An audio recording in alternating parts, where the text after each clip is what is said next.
सभी का बहुत बहुत स्वागत है हमारे आज के इस भाग में। आज हम कक्षा 12 हिंदी साहित्य के अंतर्गत कवि मैथिली शरण गुप्त की यशोधरा कविता के पश्चात भारत की श्रेष्ठता नामक कविता की व्याख्याओं का अध्ययन करेंगे, जो भारत भारती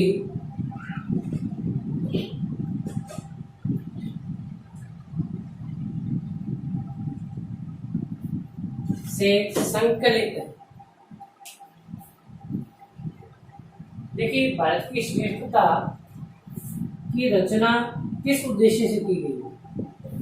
कवि मैथिली शरण गुप्त अपनी राष्ट्रीय भावना को प्रधानता देते हुए कहते हैं कि भारत देश ऐसा संपन्न देश था कि जो कला संस्कृति प्रत्येक क्षेत्र में अपनी महत्ता को प्रतिपादित कर चुका है, परंतु पराधीनता के कारण आज हम विपन्न हो चुके हैं और इस विपन्नता की स्थिति में भी हमें अपने गौरवमयी अतीत को नहीं भुलाना चाहिए और निरंतर विकास की ओर बढ़ने का प्रयत्न करना चाहिए, ताकि हम पहले की भांति साधन संपन्न और विकसित हो सके। देखिए, भूलोक का गौरव, प्रकृति का पुण्य लीला स्थल कहाँ, फैला मनोहर गिरी हिमालय और गंगा जल जहाँ, संपूर्ण देशों से अधिक किस देश का उत्कर्ष है, उसका की जो ऋषि भूमि है वह कौन, भारतवर्ष। देखिए, इस काव्यांश के माध्यम से कवि ने भारत की भौगोलिक स्थिति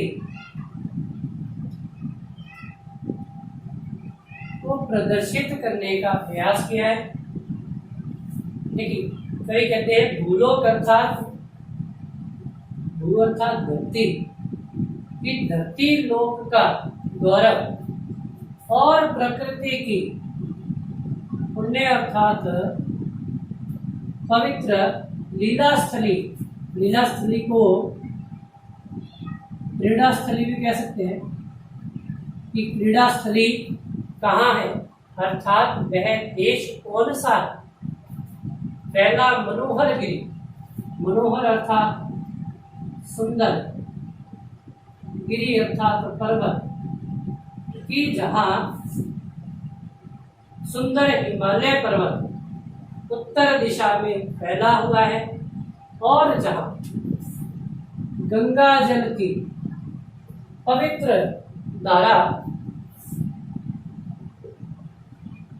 निर्बाध रूप से बहती रहती है। संपूर्ण देशों से अधिक किस देश का उत्कर्ष, उत्कर्ष अर्थात उत्थान अथवा प्रगति, कि विश्व के सभी देशों में ऐसा कौन सा देश है कि जिसका सांस्कृतिक उत्थान, जिसकी सांस्कृतिक प्रगति सबसे अधिक हुई है, उसका की जो ऋषि भूमि है वह कौन, भारतवर्ष। तो ये कहते हैं कि वह कौन सा देश है जहाँ पर ऋषि मुनि निवास करते हैं, अर्थात वह हमारा भारतवर्ष है, अन्य कोई देश नहीं है। देखिए, अगर विशेष की बात करें इसमें, तो हम कह सकते हैं इसमें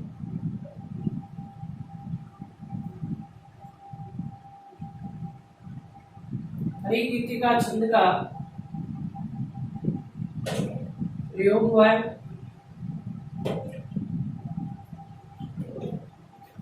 देखिए, हरिगीतिका छंद आप सभी को ज्ञात होगा, जिसमें 16-12 प्रयति होती है, जिसमें 5वीं 12वीं 19वीं व 26वीं मात्रा लघु होती है, अंत में लघु गुरु आता है, वह आपका हरिगीतिका छंद होता है। और साथ ही साथ इसमें अनुप्रास अलंकार का प्रयोग हुआ है और भौगोलिक परिदृश्यों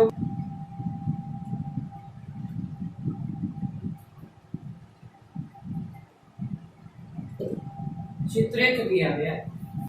देखिए दूसरी व्याख्या, हाँ वृद्ध भारतवर्ष ही संसार का सिरमौर है। सिरमौर अर्थात शिरोमणि अथवा सर्वश्रेष्ठ। पुरातन का अर्थ प्राचीन अथवा पुराना। देखिए इस काव्यांश के माध्यम से कवि ने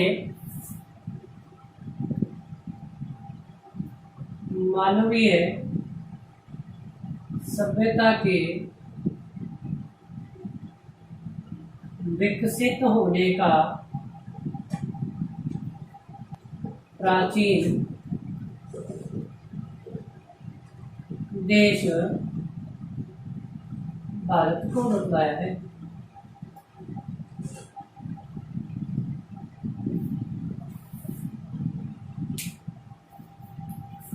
कवि गुप्त कहते हैं कि हाँ भारतवर्षी, प्राचीन भारतवर्षी, वृद्ध अर्थात पुराना, बूढ़ा, कि यह पुरातन भारत देश ही संसार का शिरोमणि है अथवा संसार में सभी से श्रेष्ठ है।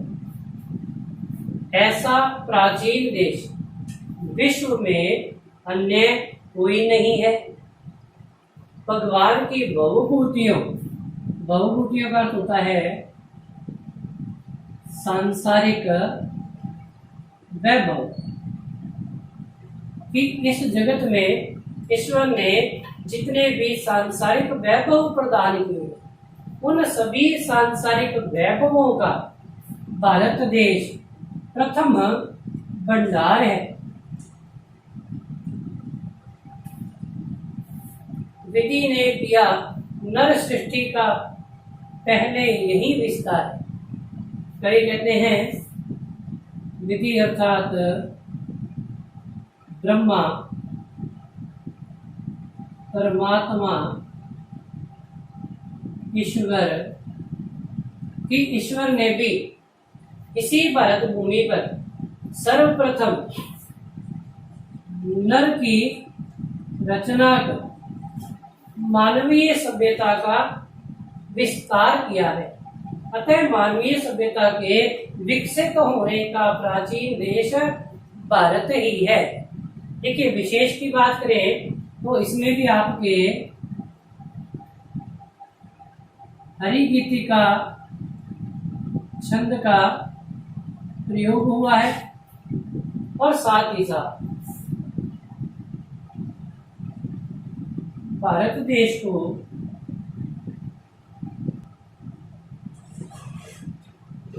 शिरोमणि बतलाकर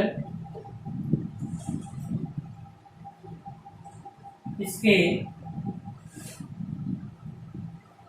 प्राचीन वैभव को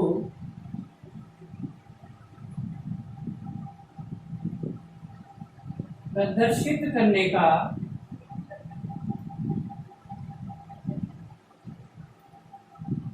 प्रयास किया है।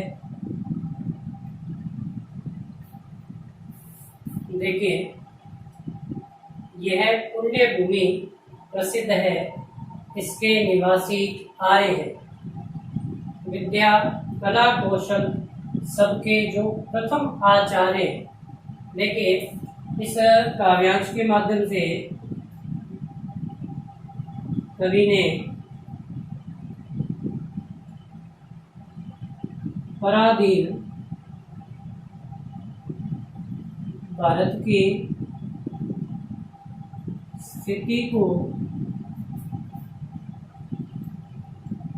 प्रकट करने के साथ साथ भारतीयों को विद्या कला सभी में सर्वश्रेष्ठ बतलाने का प्रयास किया। कवि कहते हैं कि यह है भारत भूमि अत्यधिक पवित्र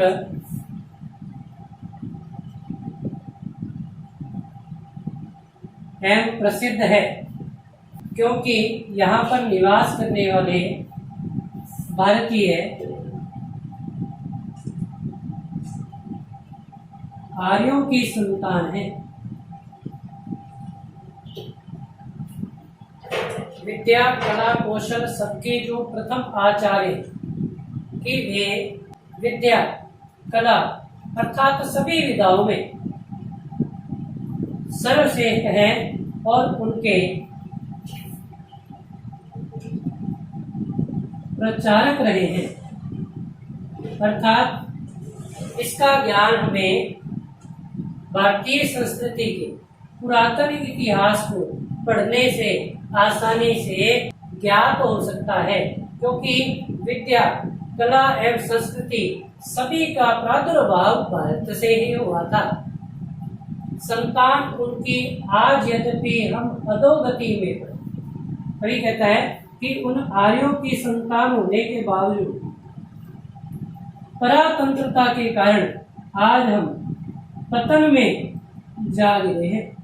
हमारा पतन हो गया है, हम विपन्न हो गए हैं, पर पद चिन्ह उनकी उच्चता के आज भी कुछ है। परंतु ऐसे भारतीयों की गुणों की सर्वश्रेष्ठता एवं उच्चता आज भी संसार में विद्यमान है, जो भारतीयों को आज भी सभी के समक्ष विलक्षण पहचान प्रदान करती है। देखिए, इसमें भी आपके हरिगीति का छंद का प्रयोग हुआ है। भाषा सरल है और भारतीयों को विद्या कला कौशल में सर्वश्रेष्ठ बतलाने का प्रयास किया गया। तो ये तो थी आपकी कवि मैथिली शरण गुप्त की भारत की श्रेष्ठता की व्याख्या। आशा करता हूँ कि यशोधरा के भाग के साथ साथ भारत की श्रेष्ठता की व्याख्याएं भी आपको भली भांति समझ में आई होगी। इससे अगले अध्यायों की चर्चा हम आगे आने वाले वीडियो में करेंगे। धन्यवाद।